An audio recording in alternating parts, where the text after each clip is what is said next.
Universal Epic Universe has officially been open for 1 full year. And after a year of visiting, we've learned a lot about how to experience this park. So today, we're sharing 10 things you need to know before visiting Epic Universe, including the biggest things we've learned, what first-time visitors should prioritize, and the detail that completely changes the atmosphere of the park. Hey everybody, I'm Ryan with Undercover Tourist, and when Epic Universe first opened, everybody was trying to figure out this park in real time. What rides should you prioritize? How important is early park admission? What will crowds be like? Is Express Pass worth it? And what's the best strategy for doing it all? After spending the last year visiting Epic Universe over and over again, we have a much clearer picture of what actually works here and what catches first-time visitors off guard. So let's start with probably the most important strategy tip in the entire park. You need an early park admission game plan. One thing became very clear to us pretty quickly after Epic Universe opened. Early park admission can completely shape your entire day. If you're staying at a Universal hotel and have access to early park admission, you really want to take advantage of this. And the key is showing up early. And I mean early. We recommend arriving about an hour before your early park admission time even starts if possible. Because once the Chronos opens to everyone, Super Nintendo World becomes the top priority for a lot of guests. Mario Kart and Minecart Madness consistently pull some of the biggest wait times in the park. But another really smart early park admission strategy, especially for families, is heading to How to Train Your Dragon Isle of Berk early to meet Toothless. That meet and greet has become one of the most popular experiences in the entire park, and with good reason. It's one of the most impressive character meet and greets we've done in a long time. And the wait can get pretty long later in the day. So getting there early can save you a ton of time if that's one of your priorities. Now here's something else we've learned pretty quickly as well. You need a good backup plan. Ride delays can completely shift crowd patterns first thing in the morning, and the people having the smoothest days are usually the ones willing to pivot fast instead of forcing the original plan. When you go in knowing your plan B, you don't have to spend valuable morning time with the lowest waits trying to figure out what to do next, because you've already got your game plan. While Universal has a posted early park admission schedule online, this is subject to change. You'll want to keep an eye out for signs as you enter the park for the day to see what's up and running as expected to confirm your morning plan. Number 2, multi-day tickets completely change the experience. When Epic Universe first opened, no matter which ticket you purchased, you could only visit the brand new theme park for 1 day. But as of 2026, multi-day tickets of 3 days or longer grant you multi-day access to Epic Universe, which is a huge advantage. That means tickets for 3 or more days gives people way more flexibility to slow down and explore. Because Epic Universe really isn't built like a traditional checklist park. You're naturally going to want to revisit worlds, ride things again at night, try more of the food and see more of the characters, and explore details you've missed earlier in the day. The less rush your day feels, the better the experience usually becomes. Number 3, and here's a big one, Battle at the Ministry is actually better later in the day. Over time, as access to this ride's evolved, so has our ride strategy. When Battle at the Ministry is included during early park admission, the line can be very long right at official park opening. So, over time, we've started noticing that the better strategy has often been to wait until later in the evening instead, especially during the final few hours before park closes. The wait times can drop significantly then.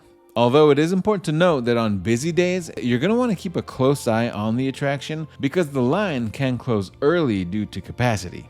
But here's a helpful tip. The Universal app has become incredibly useful here because you can actually set wait time alerts for this ride and any ride throughout the day, so you know exactly when to hop in the line to experience the attraction.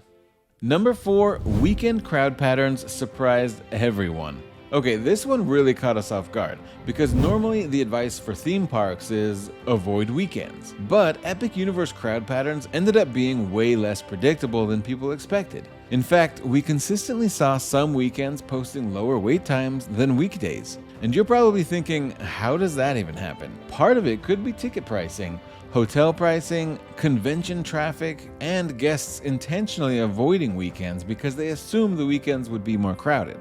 Now, apart from weeks versus weekends, you're probably also wondering when is the best time overall to visit Epic Universe. Hop over to our Best Times to Visit Universal Orlando post on our blog for even more insight, and let us know in the comments if you'd like to see a video about the best times to visit Universal Orlando Resort. Now, number 5, flexibility is the real secret to this park. Just like we mentioned when we were talking about early park admission, if there's one mindset that helps the most at Epic Universe, it's flexibility. And that's especially true in the Florida summer, because summer storms can result in delays if there's lightning in the immediate area, even if not actively raining.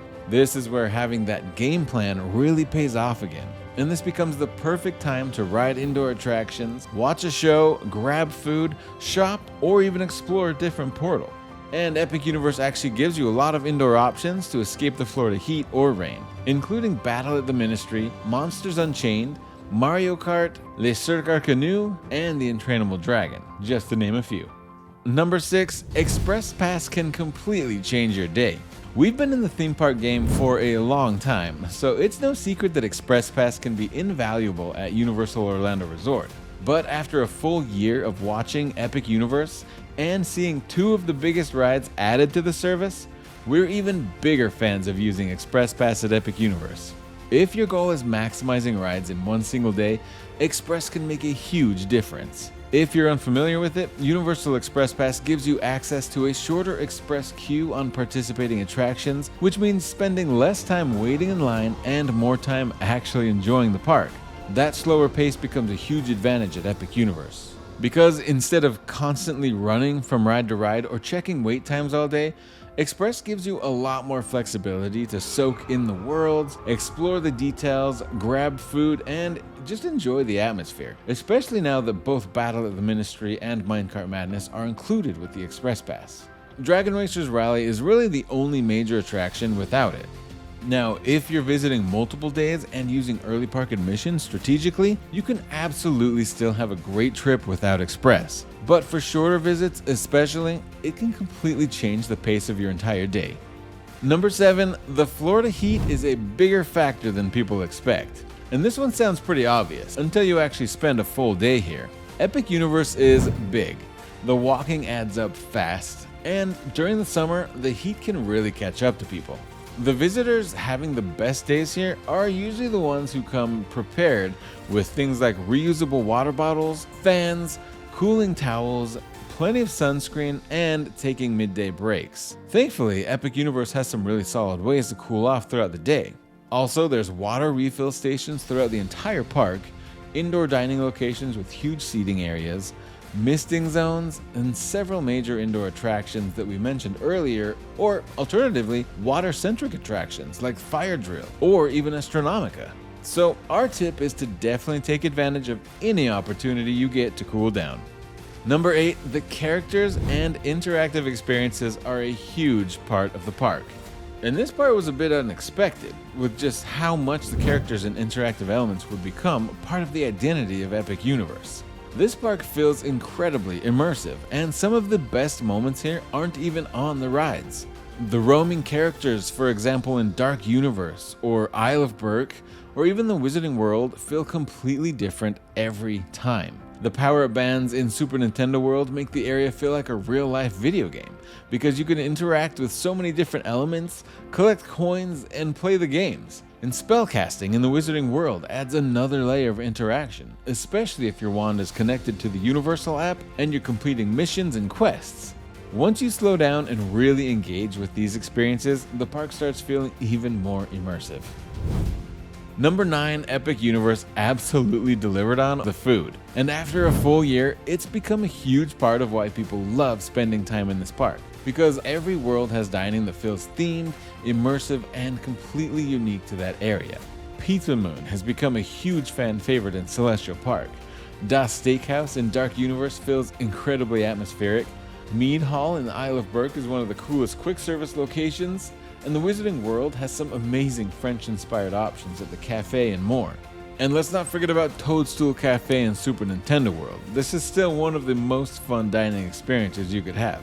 This is where Epic Universe feels different from a lot of traditional theme parks, because you're not getting traditional theme park food. And people aren't just grabbing food quickly and moving on. They're actually slowing down and enjoying these spaces. Most quick service restaurants also support mobile order through the Universal app, which can save a lot of time during peak dining hours. Also, if you really want to level up your dining experience even more, Atlantic and the Blue Dragon Pan-Asian restaurant in Celestial Park are two of the best dining experiences you can find, and reservations can be made online ahead of time.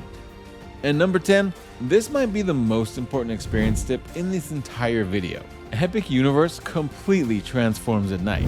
Each portal glows with amazing lighting effects that stretch up into the sky.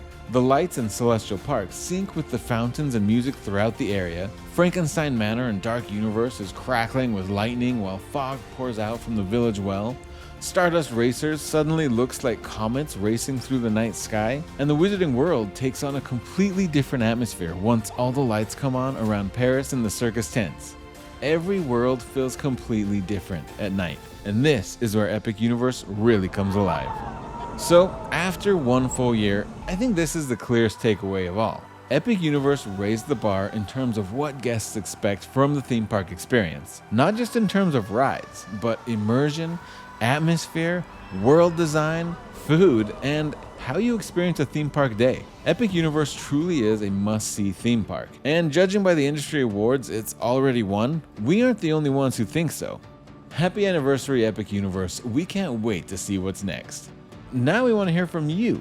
What surprised you the most about Epic Universe during its first year? And if you haven't visited yet, what are you most excited to experience? Let us know in the comments below. Make sure to subscribe for more Epic Universe updates, and if you enjoyed this video, be sure to hit that like button. We'll see you in the portals.